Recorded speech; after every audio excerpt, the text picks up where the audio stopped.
کیا پہیلیاں بجھوا رہے ہو؟ کھل کر بات کرو، کیسی رپورٹ؟ اوور، میجر آنوف نے انتہائی غصے سے چیختے ہوئے کہا۔ باس، بستی کندور سے ایک ایجنٹ نے مجھے رپورٹ دی تھی کہ کوئی اجنبی لڑکی وہاں کے ایک بوڑھے حکیم کے پاس پہنچی تھی اور وہ اس سے کسی بیمار کے لیے دوا لے کر گئی ہے، لیکن چونکہ گاڑی تک کوئی اجنبی پہنچ ہی نہیں سکتا، اس لیے میں نے اس رپورٹ پر اعتماد نہ کیا تھا، کیونکہ مقامی ایجنٹ اکثر اپنے مقامی جھگڑوں کی وجہ سے بعض اوقات غلط رپورٹیں بھی دے دیتے ہیں، لیکن آج جس جگہ سے شواہد ملے ہیں وہ جگہ پہلے ہماری نظروں سے اوجھل تھی۔ یہ ایک حیرت انگیز خفیہ راستہ ہے جو اس سے پہلے ٹریس نہیں ہو سکا، اور اس راستے سے بغیر لاشوں اور ہچڑوں کی مدد سے کندور آسانی سے پہنچا جا سکتا ہے، اور یہ شواہد اس نئے راستے پر ہی ملے ہیں۔ یہ راستہ بھی ایک اتفاق سے میرے ایک آدمی کی نظروں میں آ گیا، ورنہ ہم اب تک اس راستے سے لا علم ہی رہے ہیں۔ اوور، کیپٹن ماشاکوف نے تفصیل بتاتے ہوئے کہا، اور دونوں میجروں کے چہروں پر اس کی بات سن کر شدید ترین پریشانی کے آثار نمایاں ہو گئے۔ کیا مطلب؟ یہ کیسے ہو سکتا ہے کہ نیچے سے اس قدر بلندی پر بغیر لاشوں یا ہچڑوں کے کوئی شخص پہنچ سکے؟ یہ کیسے ممکن ہے؟ تم ضرور نشے میں ہو اور نشے میں آؤٹ ہو کر بکواس کر رہے ہو۔ میں تمہارا کورٹ مارشل کروا دوں گا۔ اوور، میجر آنوف نے انتہائی غصیلے لہجے میں کہا۔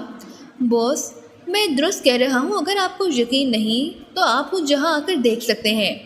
یہ ایک ایسا قدرتی راستہ ہے جس پر کوئی آدمی آسانی سے چل سکتا ہے، صرف پڑھائی کی مشقت اسے برداشت کرنی ہوگی، یعنی پہاڑی پر چڑھنے کے لیے چڑھائی کی مشقت سے اسے گزرنا پڑے گا، کوئی رکاوٹ نہیں ہے۔ حالانکہ اس راستے کے علاوہ ان کٹی پھٹی پہاڑیوں پر چڑھنا ہی ناممکن ہوتا ہے۔ اوور، کیپٹن ماشاکوف نے جواب دیتے ہوئے کہا۔ تم بار بار شواہد کی بات کر رہے ہو، کس قسم کے شواہد ہیں؟ اوور، میجر آنوف نے پوچھا۔ باس، وہاں دراز پھلوں کے بیج کثیر تعداد میں موجود ہیں، اور آپ جانتے ہیں کہ یہ پھل صرف ازامیر کی پہاڑیوں میں سے انتہائی گہرائی میں موجود ایک پہاڑی پر ہی ملتے ہیں، اور جہاں یہ بیج وغیرہ بکھرے ہوئے ہیں وہاں غور سے جائزہ لینے پر محسوس ہوتا ہے کہ وہاں 5 افراد بیٹھے رہے ہیں۔ اوور، کیپٹن ماشاکوف نے جواب دیا۔ اگر یہ بات ہے تو پھر واقعی ازامیر سے ہی یہ لوگ ادھر آئے ہیں۔ یہ راستہ کندور تک جاتا ہے۔ اوور، میجر آنوف نے کہا۔ یس باس، میں نے اسے تفصیل سے چیک کیا ہے، یہ واقعی کندور تک پہنچ جاتا ہے۔ پھر میں نے کندور میں اپنے ایجنٹوں کو کال کیا ہے، لیکن وہاں کسی اجنبی کو نہیں دیکھا گیا۔ اوور، کیپٹن ماشاکوف نے جواب دیتے ہوئے کہا۔ تم پہلے کسی لڑکی کے بارے میں بتا رہے تھے، وہ کندور میں کسی حکیم سے دوا لے کر گئی ہے۔ کس حکیم سے دوا لے گئی تھی؟ اوور، میجر آنوف نے کہا۔ ایک ہی بوڑھا سا حکیم ہے وہاں، سب اسے بابا حکیم کہتے ہیں، اپنی حویلی نما مکان میں اکیلا رہتا ہے۔ اوور، کیپٹن ماشاکوف نے جواب دیتے ہوئے کہا۔ کندور کا انچارج کون ہے؟ اوور، میجر آنوف نے پوچھا۔ مقامی آدمی ہے، قدس خان، مکمل وفادار آدمی ہے۔ اوور، کیپٹن نے جواب دیتے ہوئے کہا۔ اوکے، میں خود کندور جا کر چیکنگ کرتا ہوں، تم بھی مکمل طور پر ہوشیار رہو۔ اوور اینڈ آل، میجر آنوف نے کہا، اور اس کے ساتھ ہی اس نے ٹرانسمیٹر آف کر دیا۔ یہ تو واقعی انتہائی تشویشناک بات ہے، لیکن سوال یہ پیدا ہوتا ہے کہ یہ لوگ تو اس طرف قطعی اجنبی ہیں، اس لیے وہ اس راستے کو کیسے تلاش کر سکتے ہیں جسے جہاں کے لوگ بھی نا آشنا ہیں؟ اس کا مطلب ہے کہ لازماً کوئی مقامی آدمی یا گروپ ان کی امداد کر رہا ہے۔ دوسری بات یہ ہے کہ تمہارے آدمی کی رپورٹ کے مطابق یہ راستہ ازامیر کی پہاڑیوں سے کندور تک پہنچتا ہے۔ عمران اور اس کے ساتھی ازامیر کی پہاڑیوں پر ہی اترے تھے، لیکن وہاں فل آپریشن کیا گیا، ایک ایک چٹان کو بموں سے اڑا دیا گیا۔ اگر یہ لوگ وہاں موجود ہوتے تو اگر مرتے نہ تو سامنے تو ضرور آ جاتے۔ میجر تانوف نے حیرت بھرے لہجے میں کہا۔ ہمیں رپورٹ ملی تھی کہ کرنل ناروک کی نگرانی میں ازامیر کی پہاڑیوں پر بمباری کی گئی ہے، لیکن ایک بات کا علم ہرات والوں کو نہیں ہے کہ ان پہاڑیوں میں کئی جگہوں پر خفیہ بستیاں آباد ہیں، ایسی بستیاں جو کسی گہری سرنگ سے گزر کر کسی ایسی غار میں آباد ہیں جہاں قدرتی طور پر ہوا اور پانی کا انتظام ہوتا ہے۔ یہ چونکہ خاصی گہرائی میں ہے، اس لیے بموں سے ان کا خاتمہ ممکن نہیں ہو سکتا ہے۔ جب آپ نے بمباری کی ہو یہ لوگ ایسی ہی کسی خفیہ بستی میں چھپے ہوئے ہوں، لیکن آپ کی یہ بات درست ہے کہ کوئی مقامی آدمی لازماً ان کے ساتھ ہے، ورنہ عام آدمی کسی طرح بھی خفیہ بستی تک نہیں پہنچ سکتا۔ بہرحال آپ بے فکر رہیں، کندور کا ہر آدمی ہماری نظروں میں ہے، وہاں ایک آدمی کا چھپنا محال ہے کہ جب 5-6 افراد چھپ سکیں، اس لیے اگر وہ لوگ کندور پہنچ بھی گئے تب بھی ان کا ٹریس ہو جانا یقینی امر ہے، میجر آنوف نے کہا اور کرسی سے اٹھ کھڑا ہوا۔ میں بھی ساتھ چلتا ہوں، میجر کاف نے کہا، اور وہ بھی کرسی سے اٹھ کر میجر انوف کے پیچھے بیرونی دروازے کی طرف بڑھنے لگا۔ مسلسل 3 روز تک انتہائی جان گسل اور محنت کوشش کے سفر کے بعد آخرکار وہ پہاڑیوں کی بلندی تک پہنچنے میں کامیاب ہو گئے۔ یہ سفر وہ اس قدر مشکل، خطرناک اور خوفناک تھا کہ جب وہ اس مقام تک پہنچے جہاں ان کی رہنما لالا نے کندور بستی قریب آ جانے کا اعلان کیا، تو سوائے عمران کے باقی سب ساتھی بری طرح تھک ٹوٹ چکے تھے۔ ان کے جسم کی ایک ایک ہڈی شدید درد کر رہی تھی، گو اس سفر میں انہیں کسی ایسی رکاوٹ سے سابقہ نہ پڑا تھا جس سے وہ پریشان ہوتے، لیکن سیدھی چڑھائی بھی حد سے زیادہ مشکل، اور پھر مسلسل سفر اس نے انہیں بری طرح تھکا دیا تھا۔ وہ معصوم لڑکی گلبانو اسی راستے سے جا کر اپنے بابا کے لیے دوائی لائی تھی۔ صفدر نے لالا سے مخاطب ہو کر کہا تو وہ سب ایک چھجے دار چٹان کے نیچے آرام کر رہے تھے۔ عمران اور لالا بستی کندور میں پیش آنے والے واقعات کے بارے میں بات چیت میں مصروف تھے، جبکہ صفدر، کیپٹن شکیل، تنویر اور صدیقی چاروں وہاں اس طرح لیٹے ہوئے تھے جیسے ان کے جسموں سے جان نکل گئی ہو۔ حالانکہ وہ چاروں انتہائی سخت کوش اور تربیت یافتہ ایجنٹ تھے، لیکن اس خوفناک اور مسلسل چڑھائی نے انہیں واقعی توڑ کر رکھ دیا تھا۔ ہاں، وہ اس راستے سے گئی اور آئی تھی، لالا نے مسکراتے ہوئے جواب دیا۔ اب مجھے احساس ہو رہا ہے کہ وہ کیوں اس قدر گہری نیند سو رہی تھی جب ہم نے اسے دیکھا تھا۔ ویسے باپ کی محبت میں اس معصوم لڑکی نے واقعی انتہائی سخت ترین اور جان گسل مشقت اٹھائی تھی، صفدر نے ہونٹ چباتے ہوئے کہا۔ مسٹر صفدر، ہم جہاں کے رہنے والے ہیں ہمیں اس قدر تکلیف نہیں ہوتی جتنی آپ لوگ محسوس کر رہے ہیں۔ یہ تو ہمارے لحاظ سے انتہائی آسان ترین راستہ ہے، ورنہ تو ہم لوگ ناقابل عبور چڑھائیاں لاشوں کی مدد سے پار کرتے ہیں جس میں واقعی بے پناہ محنت کی ضرورت پڑتی ہے۔ لالا نے مسکراتے ہوئے کہا۔ لاشوں؟ وہ کیا ہوتا ہے؟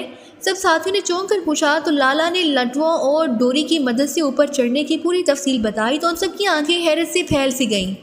انہیں اب احساس ہو رہا تھا کہ واقعی جسے وہ انتہائی مشکل راستہ سمجھ رہے تھے وہ تو آسان رستہ ہے۔ عمران اس بات چیت کے دوران چٹان سے پشت لگائے آنکھیں بند کیے بیٹھا ہوا تھا۔ اس نے لالا اور ان لوگوں کے درمیان ہونے والی بات چیت میں کوئی مداخلت نہ کی تھی۔ کندور سے گاڑی کا فاصلہ کتنا ہے لالا؟ عمران نے یکلخت آنکھیں کھول کر پوچھا۔ زیادہ نہیں ہے، صرف چند گھنٹوں کا فاصلہ ہے اور راستہ بھی درست ہے، لیکن مسئلہ یہ ہے کہ اس سارے راستے پر جگہ جگہ روسیاہوں کی چیک پوسٹیں بنی ہوئی ہیں، لالا نے جواب دیتے ہوئے کہا۔ کیا تم گاڑی گئی ہو کبھی؟ عمران نے پوچھا۔ نہیں، میں صرف ایک بار کندور بستی گئی تھی، بس ایک بار، اس کے بعد کبھی نہیں گئی، لیکن آتے جاتے افراد کے ذریعے ہمیں خبریں ملتی رہتی تھیں، لالا نے جواب دیتے ہوئے کہا۔ اس کا مطلب ہے کہ کندور میں بھی ان کے ایجنٹ موجود ہوں گے؟ عمران نے پوچھا۔ وہاں کا ہر آدمی ان کا ایجنٹ ہے سوائے بوڑھے حکیم بابا کے، لالا نے جواب دیتے ہوئے کہا۔ کیا کوئی ایسا راستہ ہے کہ ہم کسی کی نظروں میں آئے بغیر حکیم بابا کی حویلی میں پہنچ سکیں؟ عمران نے پوچھا۔ ہاں، ہم اسی راستے پر تو چل رہے ہیں، میرے خیال میں اب کافی آرام ہو گیا ہے، اب ہمیں یہاں سے چلنا چاہیے کیونکہ کسی بھی لمحے کوئی آدمی گھومتا پھرتا ادھر آ سکتا ہے، اور اگر ہماری جہاں موجودگی کی بھنک بھی ان لوگوں کو پڑ گئی تو یہ پوری پہاڑی اڑا دینے سے بھی گریز نہ کریں گے، لالا نے قدرے پریشان سے لہجے میں کہا۔ ٹھیک ہے، آؤ، میں تو تمہاری وجہ سے بیٹھ گیا تھا، عمران نے اٹھ کر کھڑے ہوتے ہوئے کہا، اور اس بار عمران کے ساتھی بھی جھٹکے سے اٹھ کر کھڑے ہو گئے کیونکہ عمران کا طنز وہ باہو بھی سمجھ گئے تھے، اور لالا بھی جن نظروں سے انہیں دیکھا تھا اس پر بھی وہ سخت شرمندہ ہوئے تھے، اور ایک بار پھر وہی جان گسل بلکہ جان توڑ قسم کی چڑھائی کا آغاز ہو گیا۔ پھر تقریباً 1 گھنٹے تک مسلسل سفر کے بعد لالا انہیں قدرتی سرنگ کے اندر لے گئی۔ اس سرنگ نما راستے میں نہ صرف اندھیرا تھا بلکہ وہاں تازہ ہوا کی آمد و رفت نہ ہونے کی وجہ سے انتہائی نامانوس سی بو پھیلی ہوئی تھی، لیکن لالا اس طرح آگے بڑھی جا رہی تھی جیسے وہ روزانہ اس راستے پر سفر کرتی رہی ہو۔ اب تمہیں انتہائی محتاط رہنا ہوگا کیونکہ اب ہم بستی میں ہی نکلیں گے، لالا نے ایک جگہ رکتے ہوئے کہا جہاں سے سرنگ یکلخت اوپر کو مڑ گئی تھی اور وہ دور ایک روشنی کا ایک ہالہ سا نظر آنے لگا تھا۔ فکر نہ کرو، اگر ہم اس اندھیرے میں بھی محتاط رہے ہیں تو روشنی تو لازماً محتاط رہیں گے، عمران نے مسکراتے ہوئے کہا۔ اندھیرے میں محتاط کیا مطلب؟ لالا نے چونک کر عمران کی طرف مڑتے ہوئے پوچھا۔ تم چلو، زیادہ وضاحتیں اچھی نہیں ہوتی، عمران نے مسکراتے ہوئے کہا، اور لالا کا چہرہ اس ملجگی سی روشنی میں بھی یکلخت شرم سے گلنار سا دکھائی دینے لگا۔ اس کی مخصوص نسوانی حس نے اسے عمران کی بات کا مطلب سمجھا دیا تھا۔ تم بہت شریر ہو، لالا نے آہستہ سے بڑبڑاتے ہوئے کہا۔ اس کا لہجہ ایسا تھا کہ بے اختیار عمران کا ہاتھ اپنے سر پر پہنچ گیا۔ تھوڑی دیر بعد وہ اس روشنی کے حالے تک پہنچ گئے۔ یہ اس سرنگ کا دوسرا دہانہ تھا۔ لالا نے آہستہ سے سر باہر نکال کر ادھر ادھر دیکھا۔ آ جاؤ، کوئی نہیں ہے، اس نے کہا، اور دوسرے لمحے وہ اچک کر تیزی سے باہر نکل گئی۔ اس کے پیچھے عمران اور پھر کے بعد دیگرے سب ساتھی باہر آ گئے۔ وہ واقعی ایک پہاڑی بستی کے اندر تھے، لیکن بستی اس جگہ سے کافی ہٹ کر تھی، جبکہ وہاں سے قریب ہی ایک حویلی نما پرانا مکان تھا جس کے در و دیوار سے انتہائی خستگی ٹپک رہی تھی۔ یوں لگ رہا تھا جیسے کئی سالوں سے اس کی دیکھ بھال چھوڑ دی گئی ہو۔ اس کی سائڈ دیوار بھی ٹوٹی ہوئی تھی۔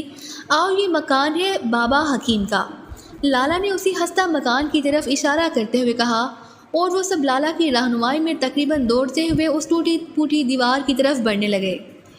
ٹوٹی ہوئی دیوار کو کراس کر کے وہ حویلی کے اندر پہنچ گئے، جہاں ہر طرف ویرانی ہی ویرانی پھیلی ہوئی تھی۔ لالا تیز تیز قدم اٹھاتی برآمدے کی طرف بڑھ گئی، اور چند لمحوں بعد وہ سب لالا کے پیچھے چلتے ہوئے ایک بڑے کمرے میں پہنچ گئے جو واقعی کسی قدیم زمانے کے حکیم کا مطلب لگ رہا تھا۔ ہر طرف جڑی بوٹیوں کا جھاڑ بھنکار پھیلا ہوا تھا۔ ایک طرف ایک بغیر شیشے کی الماری میں پرانی اور انتہائی میلی کچیلی چھوٹی بڑی شیشیاں رکھی ہوئی دکھائی دے رہی تھی، اور اس الماری کے سامنے ایک تخت پوش تھا جس پر ایک پرانا اور سالہورا قالین بچھا ہوا تھا۔ ایک گھاؤ تکیہ بھی سرہانے کی طرف موجود تھا، اور گھاؤ تکیے سے پشت لگائے ایک بوڑھا آدمی بیٹھا ہوا تھا۔ اس کی آنکھوں پر موٹے شیشوں والی اینک تھی جس کی ایک کمائی کی جگہ دھاگا باندھا گیا تھا۔ سر پر ٹوپی تھی اور اس نے پیوند لگے پرانے کپڑے پہن رکھے تھے۔ اس کی سفید داڑھی اس کی ناف تک لمبی تھی۔ وہ ایک پرانی سی کتاب ہاتھ میں پکڑے اسے پڑھنے میں مصروف تھے۔ حکیم بابا، لالا نے کمرے میں داخل ہوتے ہی کہا تو اس بزرگ نے چونک کر اس کی طرف دیکھا۔ عمران نے دیکھا کہ غربت اور پیرانہ سالی کے باوجود اس بزرگ کے چہرے پر بے پناہ جلال نمایاں تھا۔ او لالا، تم اور یہاں اور یہ لوگ، حکیم بابا نے لالا کو پہچانتے ہوئے انتہائی حیرت بھرے لہجے میں کہا، اور لالا نے جلدی سے عمران اور اس کے ساتھیوں کا تعارف کرانا شروع کر دیا۔ عمران اور اس کے ساتھیوں نے حکیم بابا کو بڑے خلوص بھرے انداز میں سلام کیا۔ اور تم کہیں وہی پاکستانی ایجنٹ تو نہیں جس کے بارے میں ابھی قدس خان آ کر پوچھ کر گیا ہے؟ حکیم بابا نے بری طرح چونک کر پوچھا تو عمران اور اس کے ساتھی بھی حکیم بابا کی بات سن کر چونک پڑے۔ آپ سے پوچھنے آئے تھے؟ عمران نے حیرت بھرے لہجے میں کہا۔ ہاں، وہ قدس خان ابھی آیا تھا، کہہ رہا تھا کہ زمین پہاڑیوں سے آنے والے کسی خفیہ راستے سے چند پاکستانی ایجنٹ یہاں کندور آئے ہیں، اور گاڑی سے میجر ناکوف اور میجر کاف انہیں چیک کرنے کے لیے ہیلی کاپٹر پر آ رہے ہیں۔ جب میں نے لا علمی ظاہر کی تو اس نے شاید میری بات پر یقین نہ کیا اور خود ہر کمرہ چیک کر کے گیا ہے، حکیم بابا نے کہا، اور عمران کے ہونٹ بھیج گئے۔ حکیم بابا کی بات سے وہ سمجھ گیا تھا کہ ان کے اس خفیہ راستے کا نہ صرف راز کھل گیا ہے بلکہ شاید انہیں یہ بھی اطلاع مل چکی ہے کہ وہ حکیم بابا کے پاس ہی جائیں گے۔ مگر پاکستانی ایجنٹوں کا آخر یہاں کیا کام ہو سکتا ہے؟ اور لالا، تم ان کے ساتھ کیسے آئی ہو؟ وہ گلبانوں کے بابا کا کیا حال ہے؟ امید ہے اب تک اس کی بیماری دور ہو چکی ہوگی۔ وہ معصوم لڑکی اپنے بابا کی بیماری پر بے حد پریشان تھی، حکیم بابا نے کہا۔ حکیم بابا، یہ لوگ پاکستان سے مجاہدوں کی مدد کے لیے آئے ہیں، انہیں یہاں آنے کی بابا نے درخواست کی ہے۔ اور گل بانو اور اس کا بابا سب روسیاہی ظلم کی بھینٹ چڑھ گئے ہیں، لالا نے کہا تو حکیم بابا بے اختیار اچھل پڑے۔ کیا کہہ رہی ہو؟ حکیم بابا نے انتہائی پریشان لہجے میں کہا۔ بزرگوار، ایسی باتیں بعد میں ہوگی، پہلے یہ بتائیں کہ اگر دوبارہ کوئی چیک کرنے آئے تو یہاں ہمارے چھپنے کے لیے کوئی جگہ بھی ہے یا نہیں؟ حکیم بابا نے عمران نے حکیم بابا سے مخاطب ہو کر کہا، چھپنے کی جگہ؟ اگر تم مجاہدوں کی مدد کے لیے پاکستان سے یہاں آئے ہو تو پھر تو تمہاری مدد مجھ پر بھی فرض ہے، اور اس پوری بستی میں بھی یہی ایک گھر ہے جو تمہیں پناہ دے سکتا ہے۔ ایک جگہ ایسی ہے جس کا سوائے مجھے اور میرے خدا کو کسی کو علم نہیں ہے، حکیم بابا نے تخت پوش سے نیچے اترتے ہوئے کہا، اور پھر انہوں نے دوائیوں کی شیشوں والی الماری کو ایک طرف ہاتھ رکھ کر اسے محسوس انداز میں دبایا تو الماری تیزی سے ایک سائڈ پر کھل گئی۔ اب دوسری طرف سیڑھیاں اوپر کو جاتی ہوئی دکھائی دے رہی تھیں۔ سیڑھیاں اوپر ایک خفیہ کمرے میں جا کر ختم ہوتی ہیں، وہاں تم ہر لحاظ سے محفوظ رہو گے۔ لالا، تم بھی ان کے ساتھ چلی جاؤ، حکیم بابا نے کہا، اور لالا سر ہلاتی ہوئی ان سیڑھیوں کی طرف بڑھ گئی۔ تھوڑی دیر بعد وہ سب سیڑھیاں چڑھ کر اوپر ایک چھوٹے سے کمرے میں پہنچ گئے جس میں بے پناہ گرد و غبار تھا۔ وہاں موجود نامانوس بو بتا رہی تھی کہ یہ کمرہ طویل عرصے سے کسی کے زیر استعمال نہیں رہا۔ جگہ اس قدر غبار آلود تھی کہ وہاں ان کا بیٹھنے کو دل ہی نہ چاہ رہا تھا، لیکن حکیم بابا نے جو کچھ بتایا تھا اس کی وجہ سے وہ یہاں چھپنے پر مجبور ہو گئے تھے۔ ابھی انہیں وہاں پہنچے تھوڑی ہی دیر گزری ہوگی کہ عمران کے کانوں میں ہلکی سی ایسی آوازیں گونجی جیسے کوئی لڑ رہا ہو۔ وہ چونک پڑا اور پھر باقی ساتھیوں کو وہیں رکنے کا اشارہ کرتا ہوا وہ محتاط انداز میں سیڑھیاں اترتے ہوئے نیچے آنے لگا۔ بوڑھے سچ سچ بتا دی کہ وہ پاکستانی ایجنٹ کہاں ہے، ورنہ تمہاری ایک ایک بوٹی الگ کر دی جائے گی۔ ایک غصے سے چیختی ہوئی آواز سنائی دی، اس کے ساتھ ہی زوردار تھپڑ اور کراہنے کی آواز سنائی دی۔ عمران اس بار پہچان گیا کہ یہ آواز حکیم بابا کی ہے۔ اس کا مطلب تھا کہ وہ لوگ دوبارہ ان کی تلاش میں یہاں آئے ہیں۔ اس نے جیب سے مشین پسٹل نکالا اور تیزی سے اس الماری کے قریب جا کر رک گیا جس نے راستہ بند کر رکھا تھا۔ اس کی سائیڈ میں ایک ہلکی سی جھری موجود تھی۔ عمران نے اس سے آنکھ لگا دی اور وہ یہ دیکھ کر بے اختیار چونک پڑا کہ کمرے میں 2 فوجی 3 مقامی افراد موجود تھے۔ مقامی افراد کے ہاتھوں میں مشین گنیں تھیں اور ایک فوجی نے حکیم بابا کو گریبان سے پکڑ رکھا تھا۔ اس صورتحال کو دیکھتے ہوئے اس نے فوراً ہی حرکت میں آنے کا فیصلہ کر لیا، کیونکہ اب ان حالات میں چھپنا ہی فضول تھا۔ وہ تیزی سے مڑا اور اوپر جا کر اس نے اشارے سے اپنے ساتھیوں کو ہلایا اور ساتھ ہی خاموش رہنے کا اشارہ بھی کر دیا، اور پھر وہ سب ایک دوسرے کے پیچھے محتاط انداز میں دوبارہ نیچے آ گئے۔ میں تمہارا خون پی جاؤں گا بڈھے، میرا نام میجر آنوف ہے۔ آنوف، بتاؤ کہاں ہے وہ ایجنٹ؟ اس فوجی جس نے حکیم بابا کو پکڑا ہوا تھا غصے سے چیختے ہوئے کہا، وہ یہاں نہیں آئے، میں نہیں جانتا، میں نہیں جانتا۔ حکیم بابا نے تکلیف میں ڈوبے ہوئے لہجے میں کہا، لیکن دوسرے لمحے زوردار تھپڑ کے ساتھ ساتھ حکیم بابا کے حلق سے نکلنے والی چیخ ان کے کانوں سے ٹکرائی، اور عمران نے ایک لمحے کے لیے مڑ کر اپنے ساتھیوں کی طرف دیکھا۔ ان سب نے اپنے اپنے تھیلوں میں سے مشین گنوں کے پارٹ نکال کر انہیں جوڑ لیا۔ عمران نے الماری کی سائڈ پر زور سے لات ماری اور دوسرے لمحے اس کی مشین پسٹل نے یکلہت گولیاں اگلنا شروع کر دی۔ کمرہ گولیوں کے دھماکوں کے ساتھ ساتھ انسانی چیخوں سے گونج اٹھا تھا۔ اس کے ساتھ ہی عمران اور اس کے ساتھی اچھل کر کمرے کے اندر پہنچ گئے۔ حکیم بابا تخت پوش پر پش کے بل پڑے ہوئے تھے، ان کے چہرے پر شدید تکلیف کے آثار نمایاں تھے۔ خبردار، اگر تم دونوں نے ذرا بھی حرکت کی تو گولیوں سے اڑا دوں گا، عمران نے گراتے ہوئے کہا، اور کمرے میں زندہ موجود دونوں فوجی مجسموں کی طرح بے حس و حرکت ہو کر رہ گئے۔ وہ دونوں خالی ہاتھ تھے۔ مشین گنیں صرف 3 مقامیوں کے پاس تھی جو عمران کی فائرنگ سے فرش پر گرے بری طرح تڑپ رہے تھے۔ عمران کی گولیوں نے واقعی انہیں بھون ڈالا تھا۔ لالا نے جلدی سے حکیم بابا کو سنبھال لیا۔ ادھر دیوار کے ساتھ کھڑے ہو کر ہاتھ سر پر رکھ لو، جلدی کرو، عمران نے گراتے ہوئے کہا۔ تم عمران ہو، دوسرے فوجی نے ہکلاتے ہوئے کہا، لیکن دوسرے لمحے وہ چیخ کر ایک طرف ہٹا۔ دھماکے کے ساتھ گولی اس کے کان کے پاس سے گزر کر سامنے والی دیوار سے جا ٹکرائی تھی۔ جو میں کہہ رہا ہوں وہ کرو۔ عمران کا لہجہ بے پناہ سرد تھا۔ اس بار دونوں فوجیوں نے بالکل اسی طرح اس کے حکم کی تعمیل کی جیسے ہپناٹزم کے معمول ٹرانس میں آنے کے بعد عامل کی ہدایات پر عمل کرتے ہیں۔ عمران نے تنویر کو محسوس اشارہ کیا تو تنویر تیزی سے ایک سائڈ پر پڑی ہوئی رسی کے گچھے کی طرف بڑھ گیا۔ صفدر بھی اس کے ساتھ ہی آگے بڑھا اور چند لمحوں میں ان دونوں فوجیوں کے ہاتھ پیچھے کی طرف موڑ کر انہیں رسی سے باندھ دیا گیا۔ کیپٹن شکیل اور صدیقی، تم دونوں باہر جا کر خیال رکھو کوئی اچانک نہ آ جائے، عمران نے کیپٹن شکیل اور صدیقی سے مخاطب ہو کر کہا، اور وہ دونوں تیزی سے بیرونی دروازے کی طرف بڑھ گئے۔ تم نے قدس خان اور اس کے نائب کو مار ڈالا ہے اب یہ مجھے زندہ نہ چھوڑیں گے۔ حکیم بابا نے اٹھ کر بیٹھتے ہوئے انتہائی پریشان سے لہجے میں کہا، آپ بے فکر رہیں بابا، آپ کی طرف کوئی انگلی بھی نہ اٹھائے گا، عمران نے کہا اور دونوں فوجیوں کی طرف بڑھ گیا جنہیں ہاتھ باندھنے کے بعد دیوار سے پشت لگا کر کھڑا کر دیا گیا تھا۔ تنویر اور صفدر دونوں کے اطراف میں مشین گنیں لیے چوکنے انداز میں کھڑے تھے۔ دونوں فوجیوں کے چہروں پر عجیب سی بے بسی اور بےچارگی کے ملے جلے تاثرات نمایاں تھے، جیسے انہیں سمجھ نہ آ رہی ہو کہ وہ اس سچویشن میں کیا کریں اور کیا نہ کریں۔ تم دونوں عہدوں کے لحاظ سے میجر ہو، کیا تم اپنے نام آسانی سے بتانا پسند کرو گے یا پھر مجھے اگلوانا پڑے گا؟ عمران نے سرد لہجے میں کہا۔ تم لوگ یہاں سے بچ کر نہیں جا سکتے، اس لیے تمہارے حق میں بہتر یہی ہے کہ تم اپنے آپ کو ہمارے حوالے کر دو۔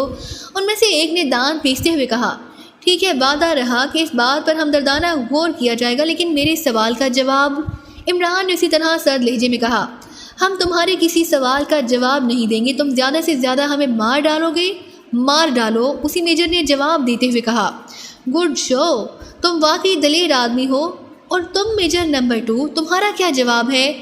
عمران نے بڑے دوستانہ انداز میں مسکراتے ہوئے کہا، میرا تمہارے اس جھگڑے سے کوئی تعلق نہیں، میں تو مہمان ہوں، بس اس کے ساتھ چلا آیا ہوں۔ دوسرے میجر نے سنجیدہ لہجے میں جواب دیتے ہوئے کہا اور عمران مسکرا دیا۔ حکیم بابا، آپ کے پاس میں نے ترنولی بوٹی کی خشک جڑیں دیکھی ہیں، کیا آپ اس کی گولیاں دے سکتے ہیں؟ عمران نے یکلخت تحت پوش پر بیٹھے ہوئے حکیم بابا سے مخاطب ہوتے ہوئے کہا۔